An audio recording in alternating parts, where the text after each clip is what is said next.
Baik, assalamualaikum rekan-rekan.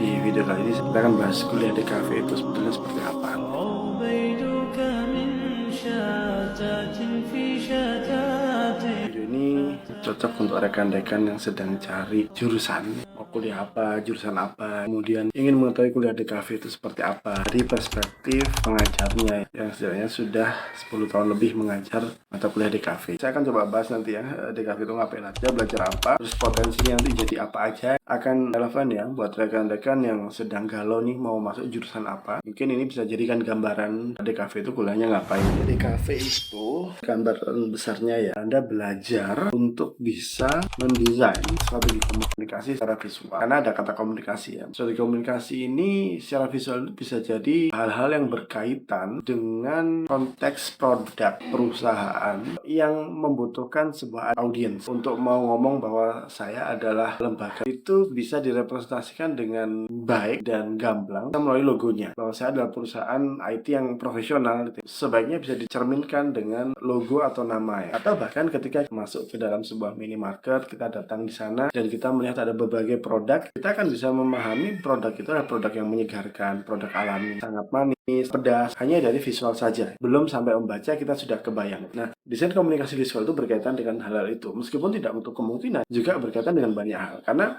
yang Anda pelajari nanti itu ada 3. Kalau saya lihat dari standar edukasi pembelajaran di kafe itu ada 3 pilar utama. Yang pertama adalah tentang identifikasi. Berarti Anda akan mempelajari nanti ya bagaimana sih mendefinisikan seger, mendefinisikan profesional. Yang semua itu dimasukkan ke dalam visual. Buku yang pertama terkait dengan mengolah rasa menyimpul bentuk itu di sana dibahas ya. Bagaimana sih kita itu bisa memvisualisasikan rasa. Bagaimana kita bisa melatih diri kita itu untuk memvisualisasikan sesuatu yang abstrak dan menyimpul bentuk. Menyimpul bentuk berarti membuat sesuatu bentuk. Rumah itu sangat kompleks ya, tapi bagaimana itu bisa digambar sesederhana mungkin tapi orang masih bisa mengetahui bahwa itu adalah rumah. Jadi identifikasi itu berkaitan dengan bagaimana kita mengidentifikasi produk ini, karakter perusahaan ini, mengidentifikasi orang yang akan melihat pesan ini, sehingga dari situ kita bisa paham ya bagaimana cara menyampaikannya, bagaimana cara mengemas itu semua agar audiensnya itu bisa paham, karena kita sudah mengidentifikasi itu semua ya. Maka dari itu pilar kedua adalah informasi, menginformasikan hal-hal yang berkaitan dengan data, pengetahuan dengan cara yang lebih mudah, lebih nyaman, lebih simple, relevan, dan menarik. Tidak hanya untuk menginformasi, tapi kita juga harus pandai mencari informasi, mengemas informasi. Karena berkaitan dengan komunikasi. Komunikasi itu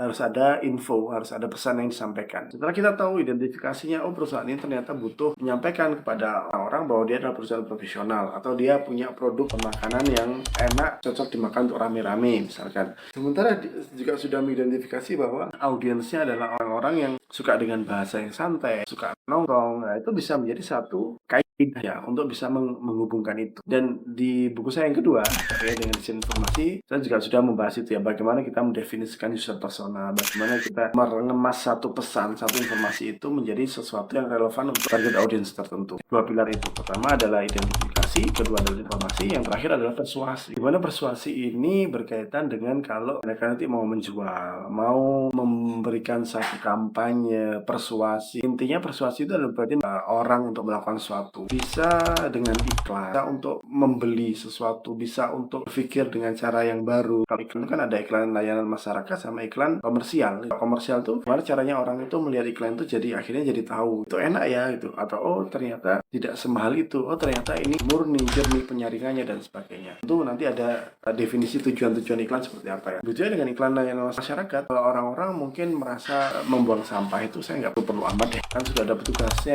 ya biar mereka kerja misalnya. Nah dengan iklan itu kita bisa membuat orang yang melihat iklan itu paham peran dia dalam hal kecil itu bisa menjadi yang berdampak besar. Dan tentu ini adalah the next levelnya ya, sehingga Anda harus mengetahui habitnya, user journey-nya, bagaimana dia berpikir segala macam, sehingga kita bisa melakukan persuasi. Dan itu adalah berkaitan dengan apa yang kita pelajari. Tentunya dengan 3 pilar itu ada konteks informasi, ada konteks komunikasi, ada visual dan desain. Itu juga banyak hal yang dipelajari mempelajari ya. Dari sisi visual sendiri tentu kita akan dilatih dengan kemampuan-kemampuan memvisualisasikan. Ada juga mitos bahwa apakah DKV itu harus selalu bisa gambar? Sebenarnya tidak juga ya. Karena DKV ini yang terpenting adalah tentu ada mata kuliahnya, tapi itu bukanlah hal yang mutlak. Karena saya sendiri sebagai dosen juga memahami ada orang-orang yang memang tidak terlalu jago gambar, tapi dia punya effort lebih. Gambarnya nggak jago-jago amat, tapi dia berusaha sekuat mungkin untuk bisa mengikuti instruksi itu. Karena konteks dalam DKV ini adalah kita sebenarnya diminta setidaknya bisa memvisualisasikan ide. Tujuannya adalah karena kita nanti bekerja dengan tim, bekerja dengan lintas disiplin ya. Apa yang ada dalam ide kita itu setidaknya bisa dituangkan. Setidaknya komunikatif saja. Masalah bagus tuh tidak semua orang harus jago di semua hal. Tapi Anda bisa juga ada di lini yang lainnya. Meskipun Anda tidak bisa menggambar nanti, Anda juga bisa fokus di masalah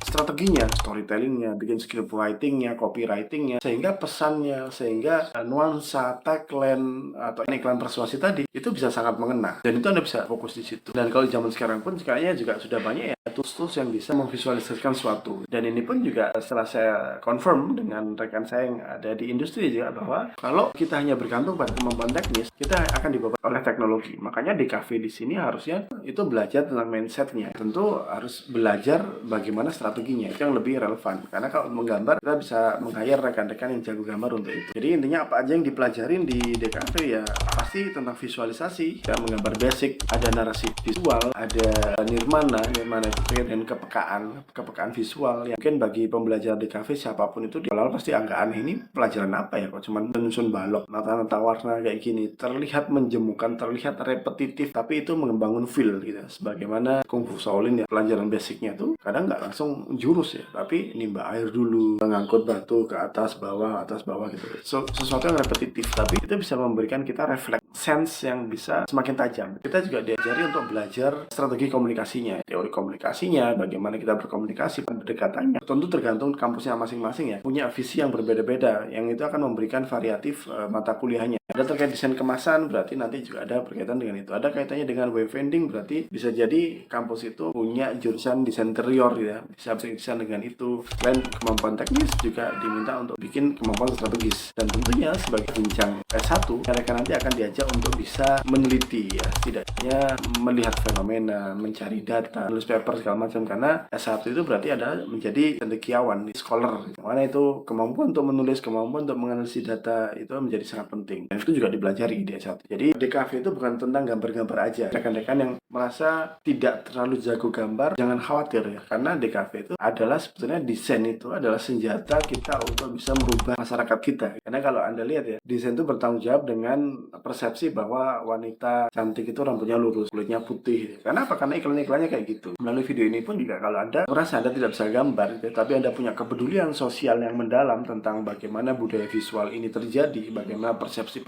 masyarakat itu mulai muncul, Anda bisa masuk ke DKV juga. Apalagi Anda punya skill atau punya kesukaan dalam hal visual, estetika, segala macam, itu akan menjadi sangat relevan. Dan tentunya juga nanti Anda akan diajarin tentang proses kreatif. Dimana kalau saya selalu mengampu proses kreatif itu, hal pertama yang saya patahkan adalah bahwa kreatif itu bukan given. Kreatif itu bisa dilatih, bisa diinduksi, dan kreatif itu harus melahirkan nilai. Tidak hanya sekedar bikin ide yang beda saja. Terus jadi apa belajar di DKV itu? Ya, kalau dari saya memberikan 4 jalur alternatif. Anda bisa tentukan di awal. Anda juga bisa putuskan selama perjalanan. Karena kalau Anda sudah tentukan di awal, Anda akan lebih mudah fokus kemana. Pertama, berkarir di korporasi. Kedua, lanjut studi jenjang berikutnya S2. Atau kemudian Anda bisa fokus ke entrepreneur, bikin usaha sendiri ya. Atau Anda bisa fokus di community service. Nah, saya coba jelaskan satu persatu. Terkait dengan korporasi, adalah hal yang umum kalau kita belajar desain, terus kemudian lulus, kita akan kerja di perusahaan desain. Atau kerja di suatu perusahaan di divisi desain, divisi kreatifnya. Itu sangat umum sekali, sangat lazim sekali. Dan jika Anda merasa ini adalah hal yang terbaik bagi Anda bisa kuatkan di portofolio. Sejak awal Anda kuliah, bayangkan bahwa tugas-tugas kuliah itu adalah sebuah ajang dalam Anda bikin portofolio. Dan jangan malu untuk bertanya. Anggap saja itu adalah sebuah tugas yang akan Anda banggakan nantinya ya. Jadi Anda harus tanya banget sampai detil, sampai jelas, sampai betul. Jangan cuman yang penting jadi, yang penting dikumpulin ya. Itu sangat menyalahi kaidah Anda kenapa Anda belajar ya. Pas belajarnya cuma untuk biar tugasnya selesai aja, itu sangat sayang banget. Jadi ketika nanti sudah lulus, Anda tidak harus bikin lagi portofolio dari awal, tapi Anda sudah tinggal compile saja karena dari awal sudah bagus. Anda harus ngincar dari awal itu perusahaan magang yang keren, perusahaan magang yang mungkin sevisi dengan Anda, yang Anda punya bayangan bahwa saya nanti akan masuk ke perusahaan kayak gitu. Bisa jadi perusahaan studio, agensi, iklan,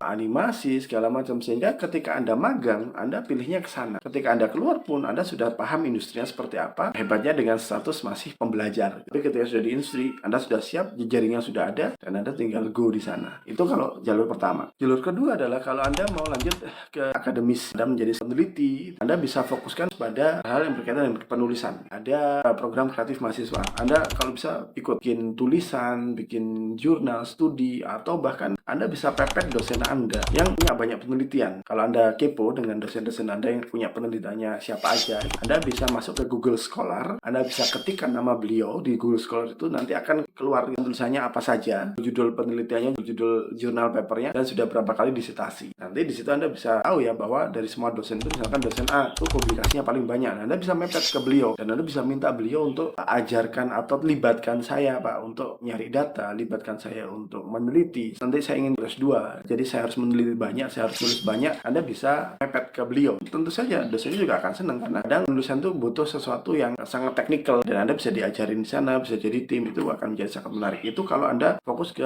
S2, sehingga nanti tulisan, jurnal, segala macam itu Anda harus persiapkan dari awal. Dan Anda harus pahami gameplaynya di sana. Kemudian kalau Anda mau jadi entrepreneur dalam konteks DKV, sejak awal itu Anda harus cari komunitas-komunitas, center board game, komunitas agency, studio, segala macam. Setiap kali Anda punya tugas DKV, Anda bisa langsung ke studio-studio itu. Kalau di Malang banyak banget studio desain, studio artis, ilustrator, bahkan banyak banget. Jadi Anda bisa cari itu. Setiap kali ada tugas, Anda bisa mepet ke sana. Anda bisa cari Instagram mereka, Anda bisa cari, ya, bangun jejaring. Dan saran saya kalau Anda memang Anda entrepreneur, maksudnya bekerja diri sendiri, menjadi artis, menjadi content creator, Anda mulai dari sekarang untuk sering-sering berkarya, sering-sering bikin konten karya, kemudian Anda upload, dan di situ Anda sudah bisa bangun community base Anda sedini mungkin di sana. Sehingga di situ ketika Anda sudah bisa membangun community base itu, ketika Anda selesai kuliah nanti, Anda sudah punya base itu dan Anda tinggal tawar-tawarkan saja gitu ya. Dan tentu saja sosial media Anda itu sudah menjadi portofolio Anda dan semua orang sudah mengikuti Anda dari awal bahwa Anda punya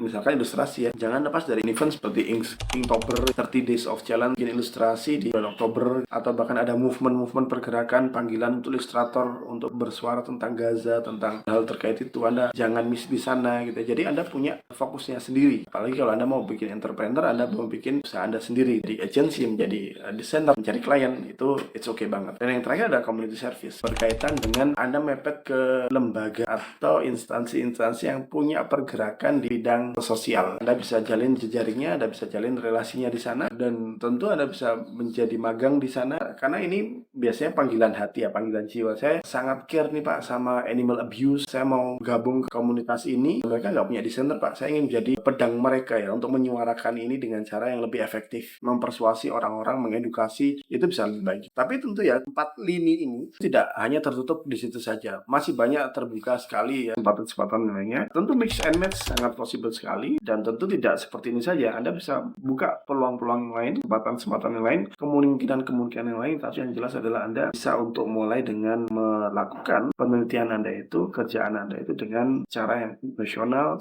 dengan cara yang lebih baik. Jadi itu ya pendekatnya terkait dengan DKV itu ngapain gitu ya, nanti jadi apa.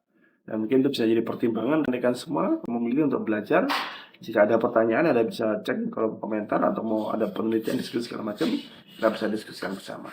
Sekian dulu, semoga bermanfaat. Assalamualaikum.